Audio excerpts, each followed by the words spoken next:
নমস্কার বন্ধুরা, আমার কুকিং চ্যানেলে আবারও সবাইকে স্বাগত। আজ শুভ নববর্ষ।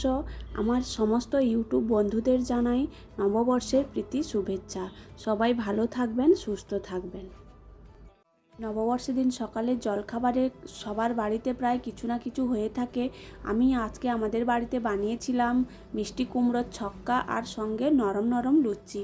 প্রথমে কুমড়োর ছক্কার জন্য একটা কুমড়োর টুকরো নিয়ে নিয়েছি আর নিয়েছি দুটো আলু। প্রথমে আমি একটা বটি দিয়ে কুমড়োটা খুব ভালো করে ছাড়িয়ে নেব আর ডুমো ডুমো করে কেটে নেব। এই কুমড়োটা ছোট হলে খেতে কিন্তু খুবই মিষ্টি ছিল। এটা মিষ্টি কুমড়ো, আর কুমড়োর ছক্কা বানাতে সাধারণত মিষ্টি কুমড়োই লাগে। মিষ্টি কুমড়ো দিয়ে ছক্কা বানালে খেতে কিন্তু খুবই ভালো হয়। কুমড়োটা আমি একদম ডুমো ডুমো করে সবটা কেটে নেব। তারপর দুটো আলু নিয়েছিলাম, আলুগুলোর ছাল খুব ভালো করে ছিলে পরিষ্কার করে নেব। তারপর আলুগুলো ডুমো ডুমো করে কেটে নেব। আপনারা চাইলে এর মধ্যে রাঙা আলু, পটল, অন্যান্য সবজিও দিতে পারেন।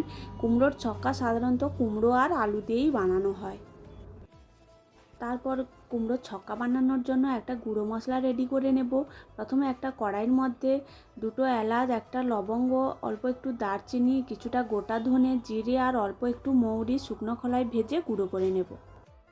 তারপর ওই কড়াইতে আবারও খানিকটা সর্ষের তেল দিয়ে দেব। তেলটা খুব ভালোভাবে গরম হয়ে গেলে ওর মধ্যে দুটো শুকনো লঙ্কা আর কিছুটা পাঁচফোড়ন ফোড়নে দিয়ে দেব। ফোড়নটা খুব ভালোভাবে ভাজা হয়ে গেলে আগে থেকে কেটে রাখা আলু কুমড়োগুলো খুব ভালো করে ধুয়ে পরিষ্কার করে নিয়েছিলাম ওগুলো দিয়ে দেব। ওর মধ্যে পরিমাণ মতো লবণ আর সামান্য একটু হলুদ দিয়ে খুব ভালোভাবে মিশিয়ে ঢাকনা দিয়ে কয়েক মিনিট রান্নাটা করে নেব। 2 থেকে 3 মিনিট পর ঢাকনাটা খুলে খুব ভালোভাবে সমস্ত সবজিগুলো মিশিয়ে নেব। তারপর এর মধ্যে দিয়ে দেব 1 চামচের মতো থেতো করে রাখা আদা আর কাঁচা লঙ্কা। আদা আর কাঁচা লঙ্কাটা সবজির সঙ্গে 1 মিনিট মতো খুব ভালো করে কষিয়ে নেওয়ার পর এর মধ্যে দিয়ে দেব কিছুটা কাঁচা ছোলা ভিজিয়ে রেখেছিলাম, সেই ছোলাটা দিয়ে দেব। আর দিয়ে দেব কিছুটা নারকেল কুড়ো। নারকেল কোড়া দিয়ে সবজির সঙ্গে খুব ভালোভাবে 2 থেকে 3 মিনিট কষিয়ে নেব।